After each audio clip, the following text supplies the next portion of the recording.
Leadership in many ways is about how you behave when no one is watching. Be so good at what you do that we cannot ignore you. Be so good at what you do that we can't take our eyes off of you. Be so good at what you do that your department, your ministry, your government, your nation will not function without you. Leave people better than you found them.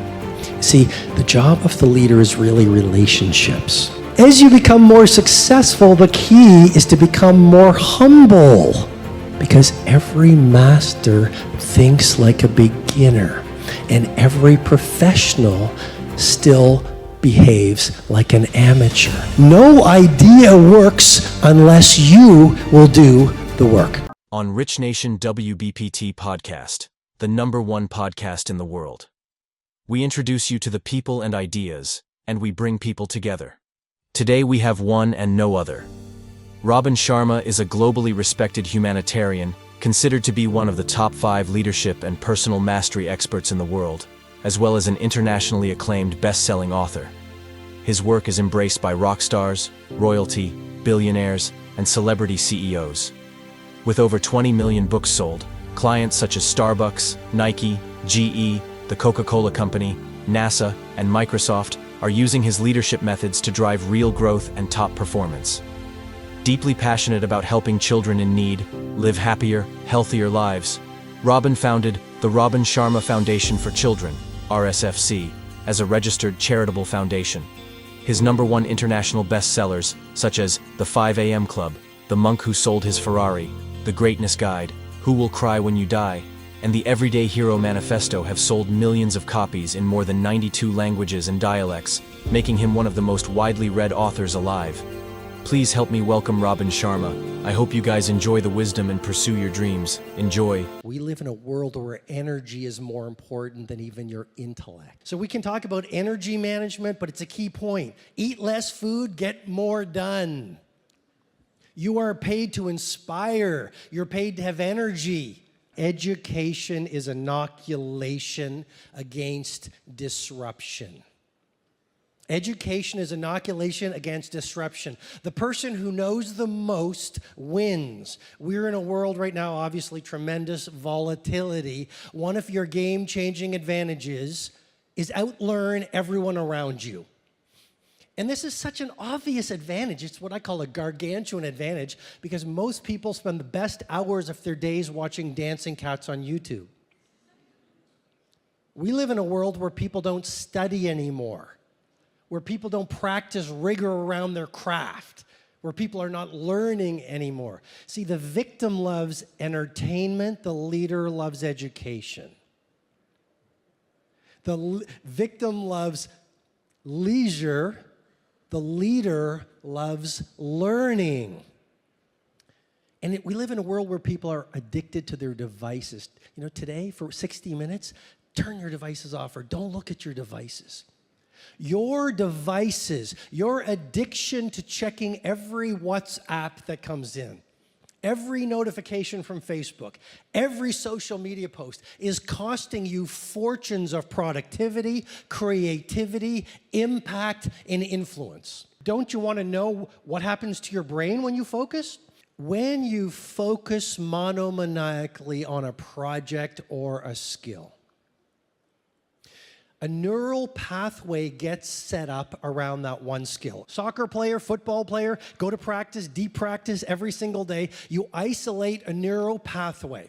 Every time you practice your skill, whether it's leading, whether it's innovating, whether it's managing change, whether it's communication, every time you turn off your phone, you get away from distraction, because every genius has one thing in common: extended periods of time away from distraction and interruption. When you get away from distraction and interruption and you focus on that one skill or that most important project, the neural pathway gets stronger and stronger. And the more you practice the skill, the more that neural pathway gets isolated.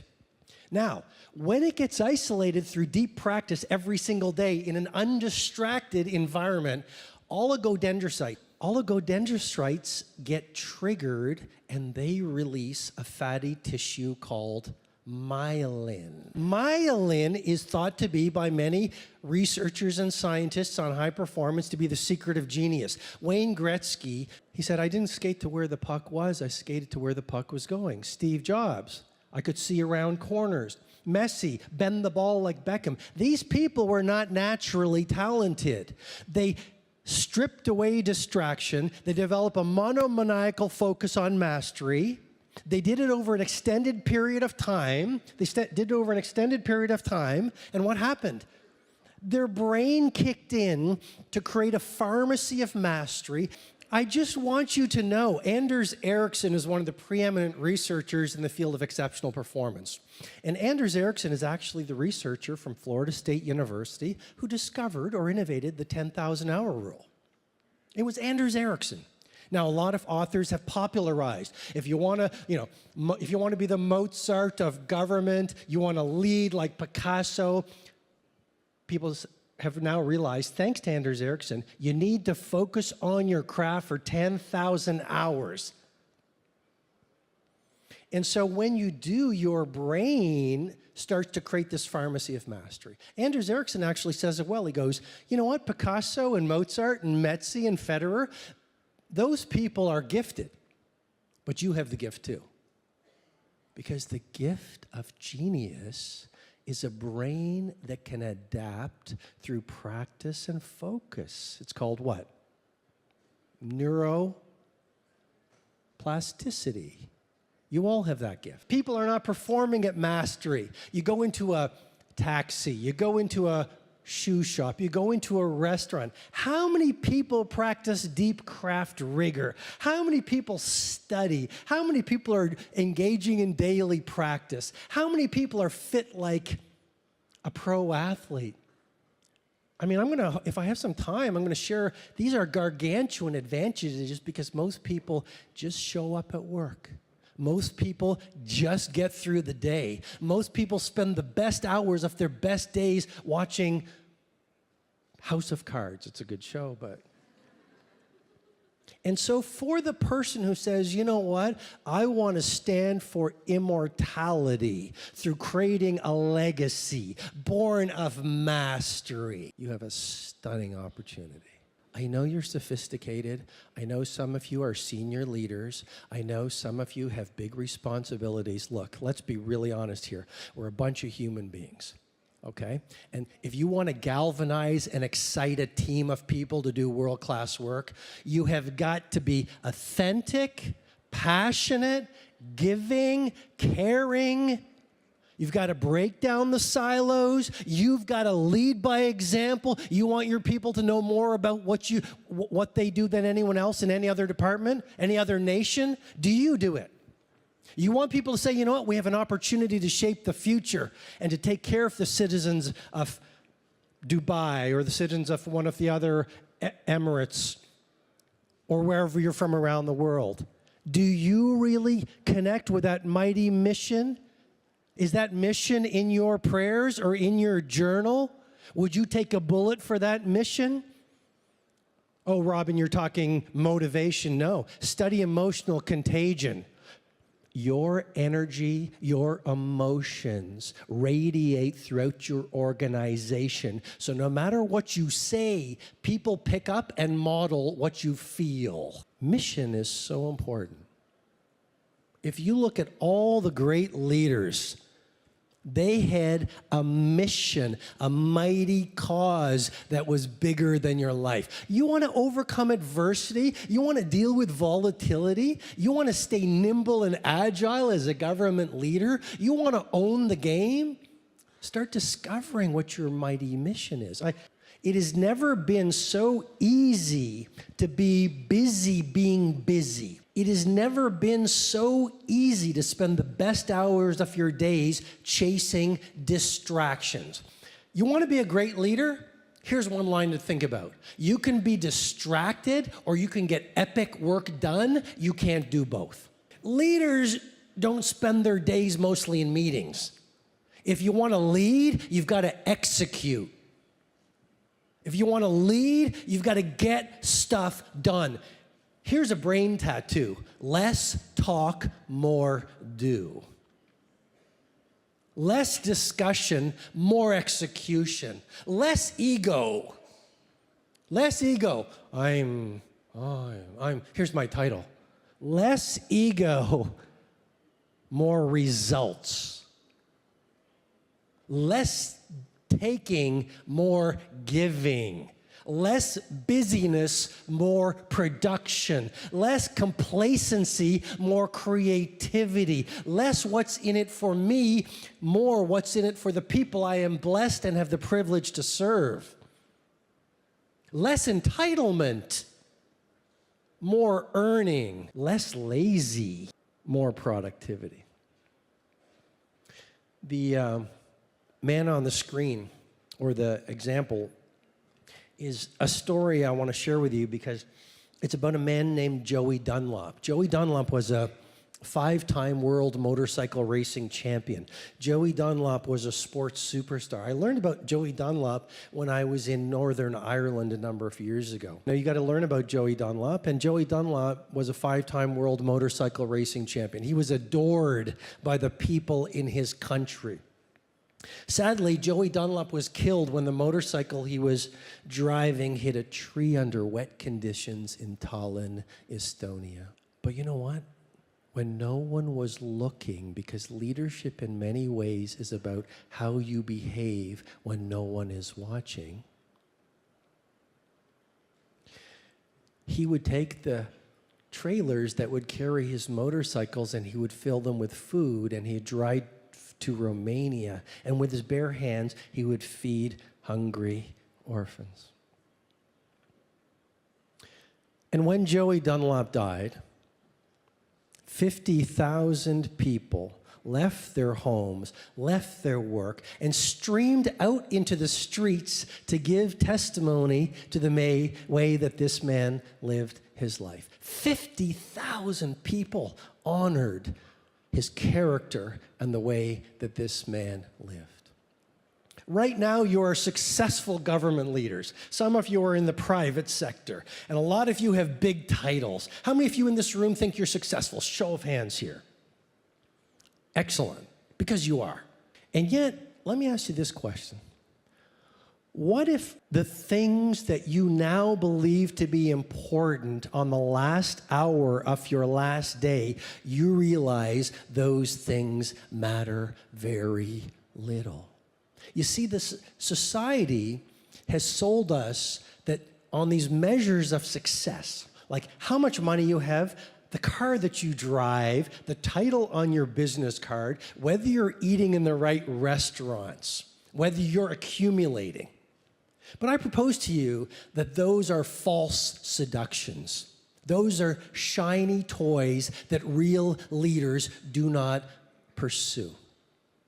You see, and if you want to have the results only 5% of the population has, you've got to be willing to think and behave like only 5% of the population. And that's why every true leader in government and in the private sector, they're called weird. They're called eccentric. When you do the things of real leadership, you're going to be called strange. Get strong enough in your own skin that when people laugh at you or when they throw stones at you, you keep on going. And I propose to you only 2 things are going to matter when you get to the end of your life. Number 1, and look at the great wisdom literature. Look at the great biographies. Last summer, I stood in Nelson Mandela's prison cell on Robin Island, where he spent 18 years of his 27 years in confinement. Look at his life. Only 2 things are going to matter when you get to the end. Number 1, it won't be the handbag, the watch, the title, the money, the cars. It won't be social status.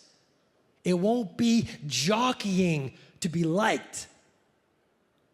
It'll be, who did you become? Did you have honor? Did you have dignity? Were you a woman or a man of authenticity and integrity? Were you a person of your word? In a world of broken promises, Were you someone who created value, even if you swept streets? Who did you become? Were you brave? Were you graceful? Not only when your career was going well, but when your heart was broken. Nelson Mandela, tortured, given dog food, kept in that prison cell for 18 years. Not even a bed, just a blanket. Yet when he was released from prison, he invited the jailers to his inauguration. And he was asked why, and he said, because if I didn't, I would still be in prison. Let's talk about what leadership is, okay? And it's, who did you become? Gorgeous opportunity. In a world of such superficiality, you're authentic. Are you deep? Are you honorable? So who did you become? And number two, how many people did you help? How many people did you help? How many lives did you touch? When I was growing up, my dad used to say to me, Robin, when you were born, you cried while the world rejoiced. He said, son, live your life in such a way that when you die, the world cries while you rejoice. And I think that's the great opportunity of leadership. Who did you become? How many people did you help? And don't forget to have fun along the way. I was in a grocery store a little while ago and I saw a mother pushing her baby, and the baby was crying like you can't imagine. And I overheard the mother saying, don't scream, Jennifer, don't yell, Jennifer, be calm, Jennifer. So I couldn't help myself. I walked over to the woman, I said, Madam, I can't tell you how impressed I am by the way you're speaking to your baby. And she said, no, I'm Jennifer. I'm here really to talk about leading without a title. And I can't think of a better example of leading without a title than Osceola McCarthy. She didn't have a title. She wasn't a head of a department. She wasn't a minister. She wasn't a prime minister or president. She was a woman who washed other people's dirty laundry. And she had a choice, because you have a choice every day. You can be a victim or you can be a leader, but you can't do both. And you can tell a victim because they give away their power to get results done to external circumstances and other people. I'll repeat that again. You know that you're behaving like a leader if you give away your power to get things done to external conditions and other people. So she could have been a victim, way more than all of us, because she grew up in wretched poverty. She lived in absolute adversity, one difficulty after another difficulty over the course of her lifetime. And yet, by the time she passed away at the age of 91, she'd been honored by world leaders. She'd met with prime ministers and presidents. She'd even received an honorary doctorate from Harvard University. So who was this woman and why did she receive such acclaim? Well, here's her story. Ever since she was a young woman, she would take the coins that she would make washing other people's dirty laundry, and she would go down to her local bank and she'd make these daily, seemingly insignificant contributions. Just like every single one of you in this room, every single day, have the opportunity to make these small, daily, seemingly insignificant contributions. And those contributions, or those little acts of excellence, are so seemingly insignificant, you don't even do them. But small daily improvements, when done consistently over time, lead to world-class results. How do you build an epic life? One day at a time, one act at a time. How was Apple or Instagram or SpaceX or Dubai, that started off as a little pearl fishing village in the desert? One act at a time. And so she would take the money she would accumulate and she would go down to her local bank and make these daily, seemingly insignificant contributions. And the days slipped into weeks, the months slipped into years. Before she knew it, she was 87 years old. One day she walks into her bank and she looks at the teller on the other side of the counter, and he looks at her and he smiles. He says, Osceola, how are you? And she said, fine. He said, Osceola, do you have any idea how much money you've accumulated as a result of these little seemingly insignificant contributions and deposits you've made every day? And she said, no, why don't you tell me? He said, Osceola, you've accumulated $250,000.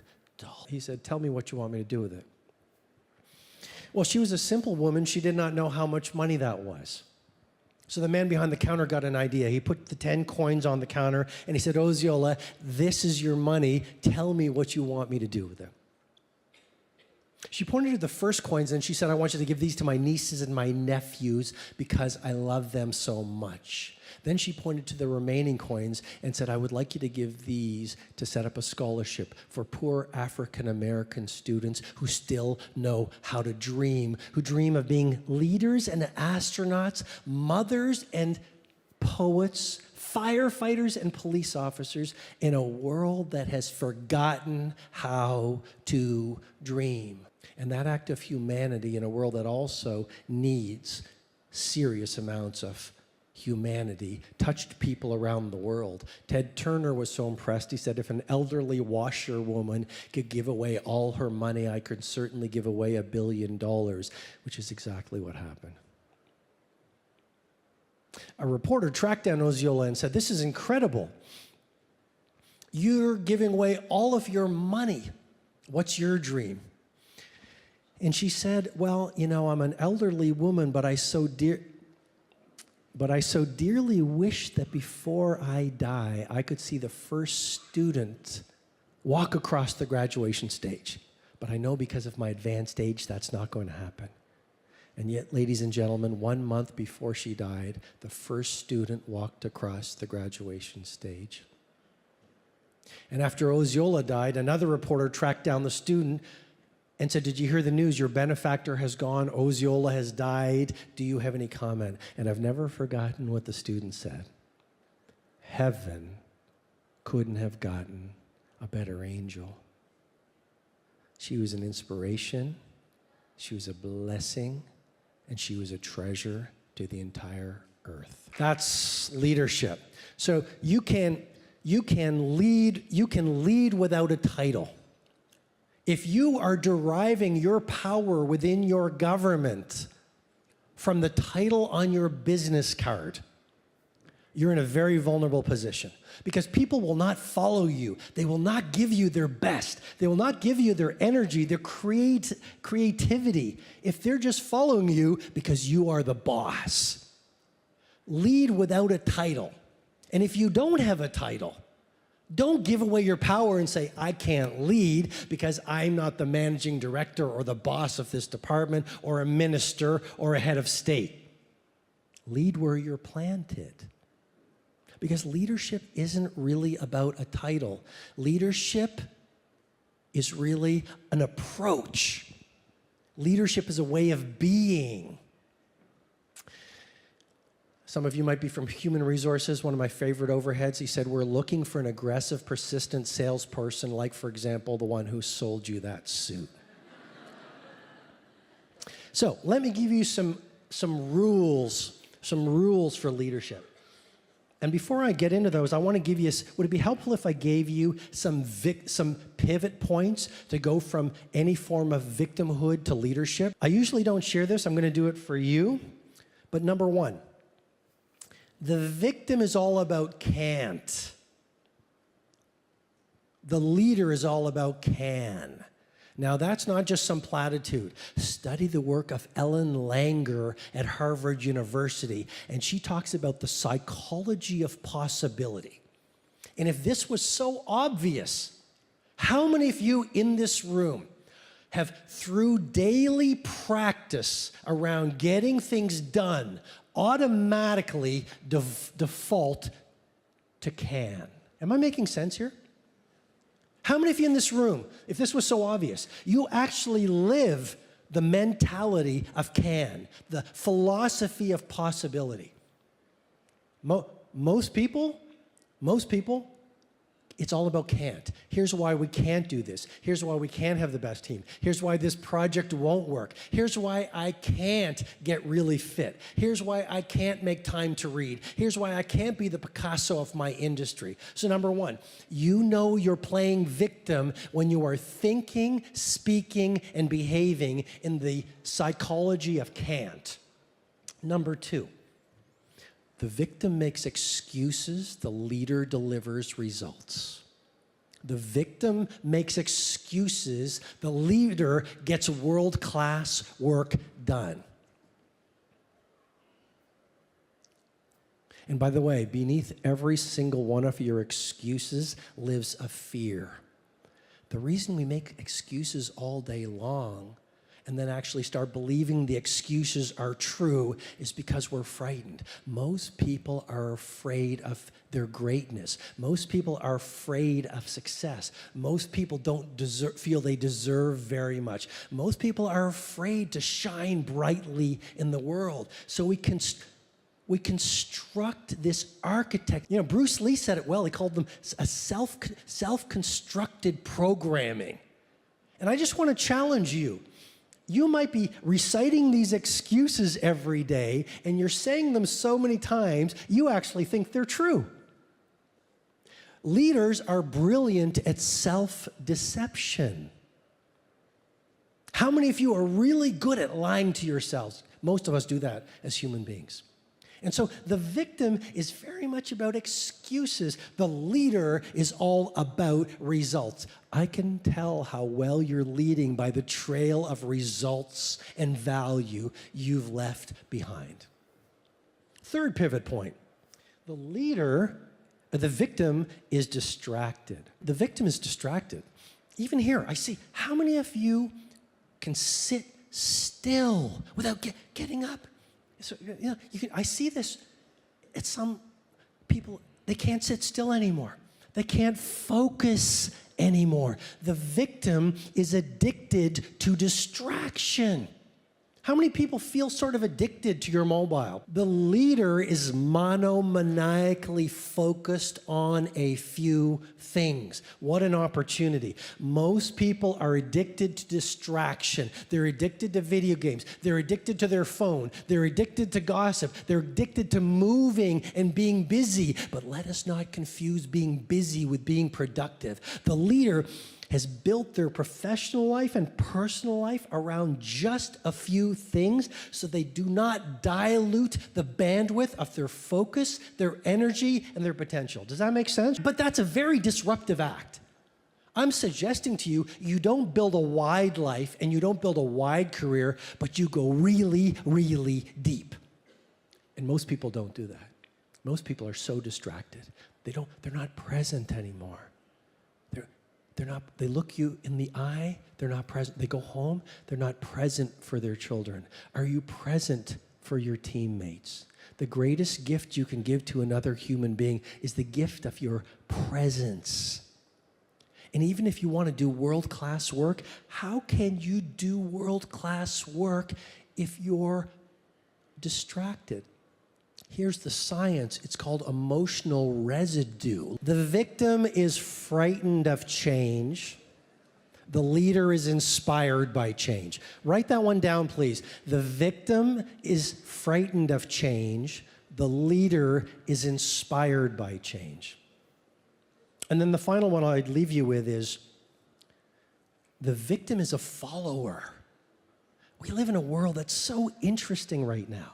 A lot of people are behaving in ways they see people on the social media behaving, even though that's not right for them. It's an incredible world right now. Most people on the planet today are followers. Here's a game-changing insight. Think for yourself.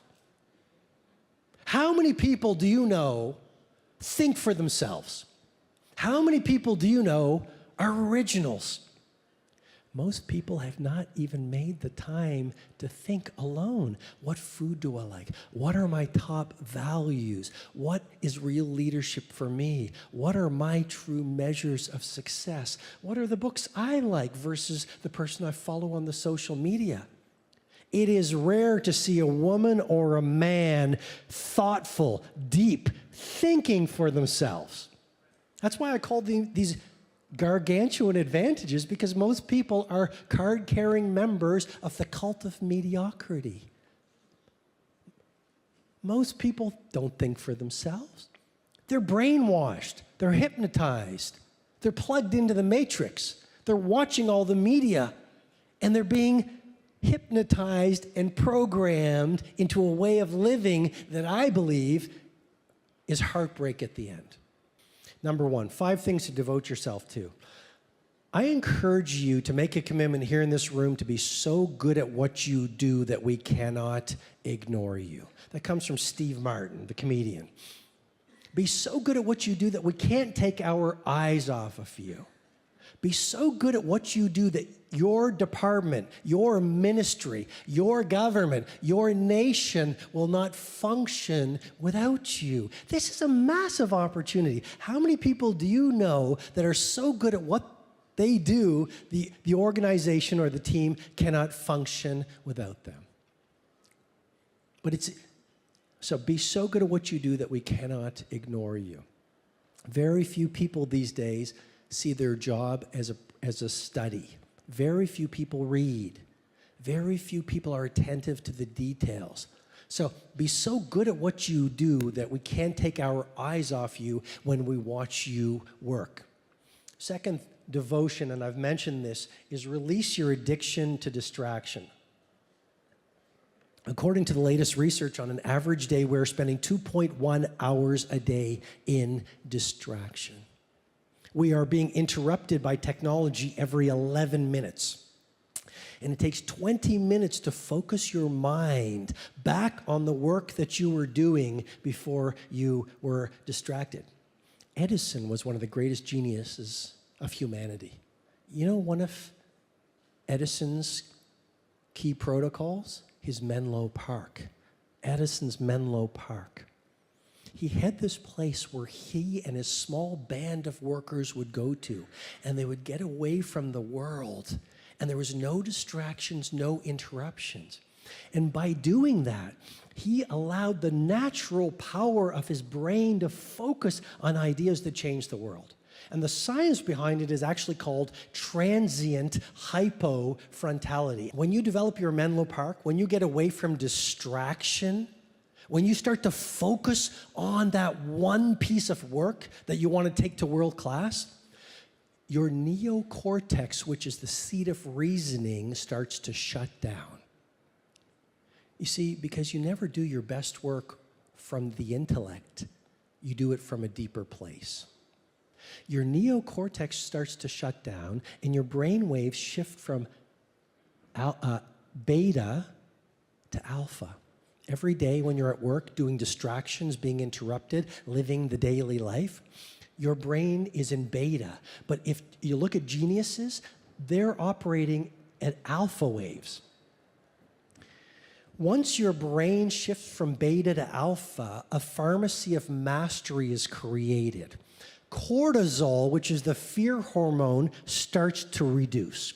A lot of us are in fear every day. We don't even know it. That's why we don't take risks. That's why we don't push the envelope. That's why we don't innovate. That's why we're afraid to be ourselves. Cortisol. When you're away from distraction, cortisol comes down. Dopamine, the inspirational neurotransmitter, is released. And serotonin is released. And a pharmacy of mastery is actually created in your brain when you go into that quiet space to do very focused, concentrated work. Mihai Csikszentmihalyi of University of Chicago calls this the flow state.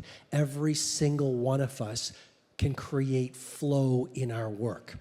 And when you get into flow, that's when the athletes do otherworldly things. That's when the great painters create these masterpieces. That's when the great government leaders do world-class work. But here's something I'm going to challenge you with. We all, according to science, so if you don't want to believe it, that's fine, but according to science, we can do world-class work. According to science, we all have genius within us. But here's the thing I want to challenge you with. We all want genius. We all want to be world class. We all want to be great leaders.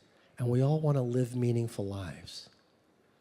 And yet we're not thinking the thoughts, constructing the rituals, creating the environments that would create a world-class life and genius level work. How can you get the results of mastery if you're not willing to do what's required for mastery? No idea works unless you will do the work. What else? Avoid the arrogance of success. So, you know what? Nothing fails like success. You know what I've been studying a lot? The fall of empires. Anyone interested in this, or is it just me? What happened to the Roman Empire? What happened to the great empires? I also study the great leaders who were titans of industry. What happened to them? Why did they fall? I've made a study over 20 years because the essence of legendary is longevity. You can be great for a year. To me, the real icons are world class for generations. Now, in Rome, they had a type of slave called auriga. And the auriga's job was to stand behind the dux. Say dux. The military commander. And the slave would hold a laureus crown, a wreath of laurels, and whisper behind the great Roman general this: memento homo, memento homo, memento homo, which, as you know very well, is Latin for you're only a human, you're only a human. What's my point? When you get successful, as most of you are, there is a massive seduction not to listen to your people anymore and speak in monologues. And I've been at this a long time. I've seen it. Let me ask you, how many of you in this room love the sound of your voice so much you don't listen to the people who you are privileged to lead? You are privileged to lead them. You can tell a real leader by the trail of leaders they are building. But when you're successful, it's easy to talk versus listen. When you are successful, it's easy to lose the fire in your belly to study. Do you still get up at 5 in the morning like you did when you were 18 years old and had something to prove? Do you still go to seminars every quarter and sit in the front row and take 40 pages of notes? Do you still get up in the morning and, let's say in this culture, do your prayers and then get on the treadmill and sweat? Because when you sweat, you release BDNF, brain-derived neurotrophic factor, that actually repairs brain cells damaged by stress and reduces cortisol, which is the fear hormone, and releases dopamine. So even if you have no energy, you will be inspired. It's when you are successful, you are on thin ice. When you're successful, it's easy to let a retirement mentality creep in. When you're successful, it's easy not to go the extra mile for the citizens that you serve. As you become more successful, the key is to become more humble. Because every master thinks like a beginner, and every professional still behaves like an amateur. And if this was so easy, why do so many empires fall? If this was so easy, why are there so few icons and titans on the planet? So this is a huge opportunity for you. As you're more successful, become a better leader, work even harder, be even less entitled, study even more, innovate even more quickly. The next point I encourage you to devote yourself to is leave people better than you found them. See, the job of the leader is really relationships. Starbucks is one of our clients. In Starbucks, there was a manager that understood that leadership is all about human connections and relationships. We live in an interesting world right now. We have never been so connected by technology, and we've never been less connected as human beings. This is another gargantuan opportunity for you to learn how to deeply connect with other human beings. We're all brothers and sisters on a small planet. And yet, if you look at people, people are rude more than ever. People have walls more than ever. Stress, behind stress is fear. So a lot of people are so afraid right now. They've lost connections with other people. How often do you smile? And if you do, remember to tell your face. Are you kind to people? Do you know how to connect? So the Starbucks manager, she had a favorite customer. And the customer in this coffee shop, her name was Irene. And Irene had been a school teacher, but now Irene was in her 80s. And Irene would come into this coffee shop every single morning, beautifully dressed, perfectly attired, holding the hand of this elderly gentleman, also in his 80s. And every single morning, this elderly couple, so graceful looking, so elegant, would do the same morning ritual. They would walk over to the counter and they would order 1 cup of coffee, 2 cups, 1 pastry, and 2 forks. And when they could, they'd find the same table and they'd have a conversation. Because leadership is a conversation. If you lose the conversation with your teammates, you will lose your teammates. If you lose the conversation with your family, you will lose your family. You lose the conversation with yourself because you're so in the world, you don't spend time in the wilderness to detect your values, to see where you're toxic in your heart, to understand your beliefs that are limiting your performance. You will lose yourself. And I'm going to ask you, how many of you in this room are so busy in the world, living your life like a 5-alarm fire, so engulfed in complexity that you've lost yourself? And yet it's so powerful to be a leader, to be yourself. People fall in love with authenticity. People are craving what's real right now. Real conversations, real work, real people, real values. One day this manager noticed that Irene and the man were no longer in the coffee shop.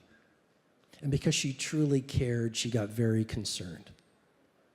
About 2 weeks later, she was in the bank and she saw Irene, but Irene was no longer beautifully dressed. Irene was disheveled and she was a mess and she looked very confused. And so this manager walked over to Irene and said, "Irene, is everything okay?" And Irene said, "No, everything's not okay." And the manager said, "What happened?" And Irene said, "Well, you know that man who's been coming to the coffee shop with me for so many years? You know the man who holds my hand, the one that cares so much?" And the manager said, "Yes." And Irene said, "Well, I never told you this, but that man was my husband. And he took a massive stroke and he's dead." She said, "I'm all alone. I don't know what to do. I don't know if I'll even make it." And the manager looked at Irene and said, "Well, Irene, why don't you come back to the coffee shop and have a cup of coffee?" And Irene looked at the manager and said, "But who would I drink it with now?" And the manager said, "I will drink it with you." And so the 2 human beings went back to the coffee shop, ordered a tall cup of coffee, 2 cups, 1 pastry, 2 forks, and had a conversation. And all I'm suggesting to you with great respect is simply this. Maya Angelou said it so well. She said, "People may forget what you say. People may forget what you do. No one will ever forget how you make them feel." And ladies and gentlemen, if that was so easy to make people feel big like Mandela used to do, then why is it only 1 in a million people who their ego is so quiet they can listen and hear what other people are saying? Your job as a leader is to inspire people to do work they have never done, to own talents they have never discovered, and to allow the bigness within them to see the light of day. And that's why the real job of leadership is inner work. Everyone talks about mindset these days. I've been teaching mindset for 20 years. But how many of you, let's continue to be totally honest, you've been to conferences, you've read books, you've been to events, and nothing ever changed? Because mindset without heart set is a hollow victory. Yes, I've made up a word. But the key is everyone's talking about mindset and they're operating from their intellect. But you know what constructs monuments? You know what made the monuments of Dubai? You know what made the Sistine Chapel? Do you know what makes the great art and history? It's not mindset. It's not intellect. It's not thinking. It's feeling, heart set. And it's not only mindset and heart set, it's health set. You can't, here, write this down. You want to be a great leader? Don't die. Mindset, heart set. Work on your heart. Clean out your anger. Clean out your resentment. Let go of the past. These are the things that are limiting your productivity. These are the things that are limiting your performance. If you're subconsciously angry, if you're stuck in the past, you're not going to do genius level work. And there's lots of science about how much energy living the past takes. It's new, so it might be a little disruptive, but that's what leadership is. It's going to the blue ocean, green fields. Work on your mindset, work on your heart set, work on your health set. Energy is so important. How many of you get up in the morning while everyone else is asleep and you have a morning routine that includes, let's say, meditation, let's say prayer, definitely intense exercise. I've walked you through some of the neurobiology. BDNF, cortisol goes down, serotonin goes up, dopamine goes up, your metabolic rate goes up, you repair damaged brain cells, you fight stress so much better. Read the book Spark by Benjamin Rady. You'll understand that. Mindset, heart set, health set, and then here's another word I made up. Soul set. What's soul set? I'm not talking about religion. I'm talking about doing the deep interior work required to live for a cause that's bigger than yourself. If you want to be a great leader in government, do the work required through journaling and prayer and meditation and long walks in the desert so you realize the shortness of life. And I'm speaking ancient truth here. If you look at the great philosophers, they are writing about what I'm speaking about right now. You're all sophisticated. We all think we're so important. But you know what? At the end of the day, the street sweeper gets buried next to the government leader. And we all end up as dust. And so my invitation to you is to divorce yourself from the herd, because most people are not very happy.